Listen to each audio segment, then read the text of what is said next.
it's kind of hard to get over this flu, really. It's a wicked one. I always get excited about book recommendations, and I get an enormous, actually it's not enormous, it's titanic amount of feedback on book recommendations. And of course, it depends on what one wants to learn, what one wants to study. Also, too, a lot of people are trying to get their kids to think more clearly. And the most important thing is not taught at school, which is learning how to think.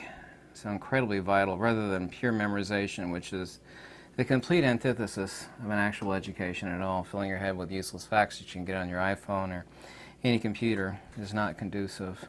Some of the best books when one has a sharper mind is even some of the stuff that is nothing that you should believe in, but which causes you to think. You actually use that as a sounding board. That's one of the great aspects of having a sharp mind, is that you could pick up the very worst book and what it will do is it'll actually inspire you to think in a different way. It's like, well, that's so completely ridiculous because of boom. Oh, I never thought to think that way, and countering that ridiculous argument or position. And bad books, not that I recommend anybody read bad books, but some of the really bad stuff can actually inspire you to think creatively in new ways to think. People usually have dull minds, unfortunately, and this is a byproduct of public school systems, but I'd actually like to get on to some of the really good. So there's many different translations of these, but these are really, really good for having insight into a lot of things. And you don't have to agree with all of them. However, a lot of the stuff within is quite excellent, and do give it highest recommendation. A lot of these can actually be found on various websites of different translations. One of those is called pdfdrive.com. I have no connection to that website at all. There are a lot of free downloads there. The collected works of Pseudo-Dionysius. I think this is Quom Lubold's translation of Pseudo-Dionysius. I've had a lot of people ask me over the years, like, well, I have recommended it before in videos, but I haven't mentioned Pseudo-Dionysius in maybe a couple years in video, talking about salvation, topics of embodiment, first cause, or prima causa, i.e. original sin, which of course is essentially heresy in Pythagorean and Platonic emanationism. There's chapter 7 concerning wisdom, mind, word, truth, and faith. Stuff like this is worth its weight in gold relative to the piles and piles of trash that you or your child is being forced to read. I don't know if you ever come across stuff from the Dark Ages or Middle Ages or as late as the 16th century. Stuff that's just so absolutely mind-blowing. Nikola Tesla's favorite author, Theoria Philosophiae Naturalis, Theory of Natural Philosophy. It's in Latin. It's written by Roger Boscovich. It's like, what did these people, I mean, they just, obviously they didn't have TV sets and a million different distractions back then. But these people, and this is just such good news for you and especially your children. These people, people say, why were they, don't have a mind like they did back then? Our kids read so much and study so much and so many tests, so much memorization, and there's working hard and there's working smart.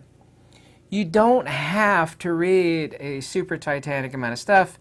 Memorization is absolutely counterproductive to having an analytical, discerning, thinking mind.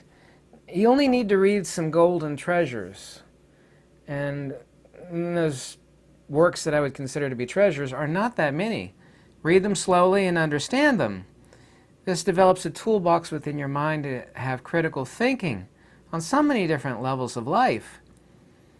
You don't need all this ridiculous memorization. Look at all these, look at the countless hours spent memorizing and crunching to become a doctor or a nurse, for example. Doctors are the second leading cause of death right after cancer. Their heads are full of facts, but they don't know what to do with it. It's like living in the Home Depot where you're surrounded by a million tools, but you still don't know how to make anything with it.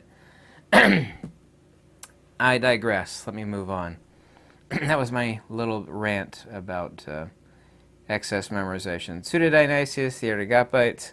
Here's another translation. This one is this is the Rolt translation. This is my second copy. I think my first copy is lent out. I never got it back. Pseudo-Dionysius, the Areopagite. And I brought out a second copy. I think I got like four different translations of Pseudo-Dionysius here. I don't know why I pulled out the second copy. That was my favorite, actually. You can find this on Amazon, or it's available at other places too, as I've seen. Cloud of Unknowing. Many translations of the Cloud of Unknowing. Take a look at some of the contents of the Cloud of Unknowing, almost on the same level as Pseudo-Dionysius. These have been critical works for Christian mysticism for a long time. Here's one of my favorites. I've mentioned this before. Time and Eternity by Ananda Kitish Kumaraswamy. He wrote an awful lot of books. Now, not everything on the highest recommended reading list is here for metaphysics, but there's absolutely no distinction between field theory and metaphysics. If you understand metaphysics, you understand field theory, and vice versa. He had 2 PhDs. I wish he was still alive, that I could talk with him. He was highly critical of Albert Einstein. This copy of mine's been gone through so many times, it's literally falling apart and been underlined. This is Dr. Oleg D. Jefamenko.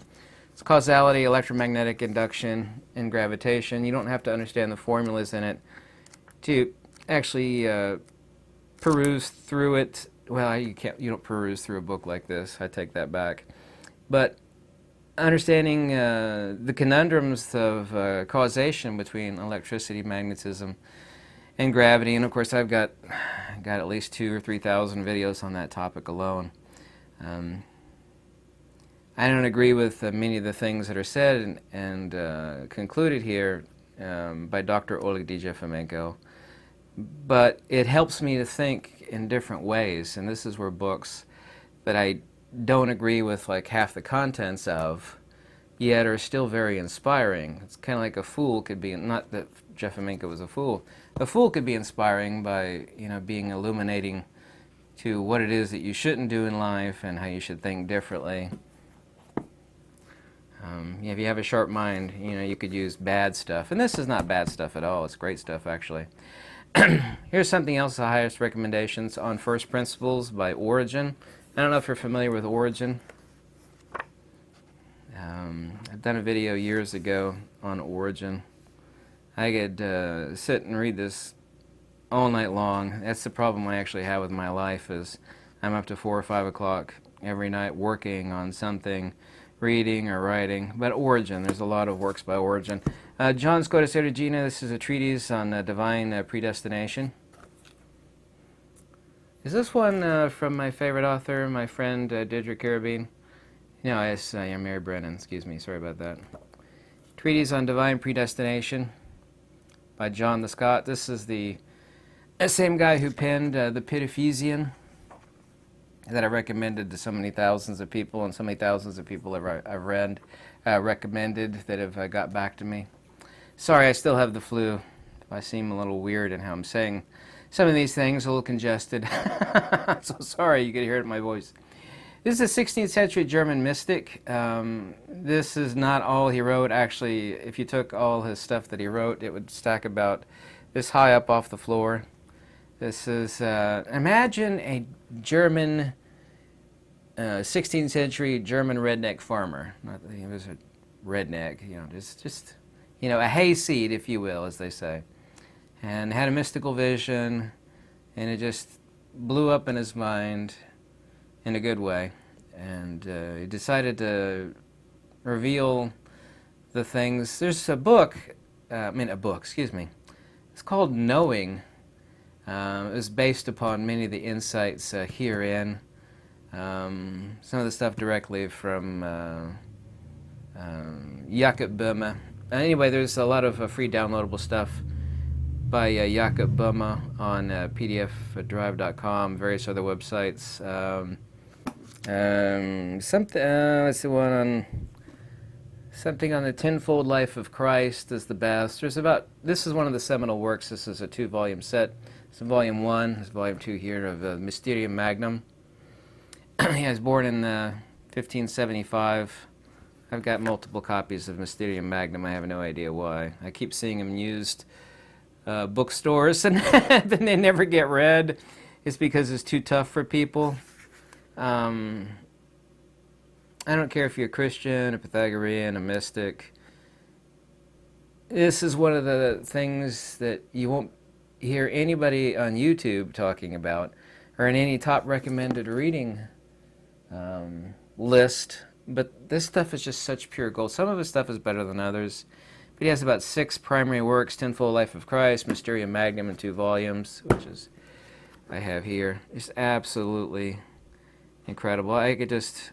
the only reason I wished I would live, hope to live a lot longer sometimes, is so that I could spend more time reading stuff like this. It's absolutely incredible mysticism in the good kind of way. Sorry once again if I'm out of it. That's due to the flu. It asked me on specific aspects of metaphysics, top recommended books that you're interested in as far as subset topics. Like, I only want to know about Advaita Vedanta. I want to know about original Buddhism, what it originally taught. It's like, well, there's not many books on that topic. One would be Caroline Augustus Foley Rees Davids, who was the most prolific Pali translator who ever lived. She wrote extensively, did lots of translations about original Buddhism. Another person, for example, would have been George Grimm, The Doctrine of the Buddha. One of extremely few books about original Buddhism before all that sectarian garbage came along later. So let me know if there's any subsets of metaphysical topic aspects you want to know as far as recommended reading. But I'm afraid it's going to get cold this winter, and everybody's going to be struggling just to keep the fires lit in Europe and the United States. Hopefully it's not a cold winter, but I know it's going to be a tough winter. But to have food and a roof over your head and be heated and have a good book, that would have been considered the high life for much of human history, honestly. So we don't need all these electronic toys and gadgets to have a whole and wholesome life. And I think many of you realize that.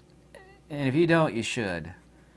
There's no happiness that comes about by, owning more electronic gadgets. They're just like, well, that's great, and then it sits there. You don't use it anymore. I'm used to it. We all know what happens with the little toys that people covet. They're ephemeral, but when you can glean wisdom from things and actually sharpen your mind, then that is incredible. And I'm proud of the fact that I've dedicated a great deal of my life not only to uncovering these sources, but penetrating their meaning, but going well beyond them, which I have done on many fronts, both in metaphysics and field theory. And you can also do the same. Anyway, definitely recommend you get a good copy of Sutta Dionysius and the Cloud of Unknowing, and get some of Dr. A.K. Kumaraswamy's books. And I don't know if you like Origin or not. Origin's a little bit dry, not too much, but I think everybody would like Jakob Buma. Download some of his free stuff. There's quite a lot of free stuff out there. And 99% of the stuff of Jakob Buma has been reprinted in paperback, is really, really cheap. So that's a good thing. Like, these are really cheap. Yeah, it's the Lutterworth Press. I think these are like $15 a piece. These huge Mysterium Magnum, Volume 1 and 2. Anyway, thanks so much for watching. Still recovering from the flu, which sucks. Thank you. Goodbye.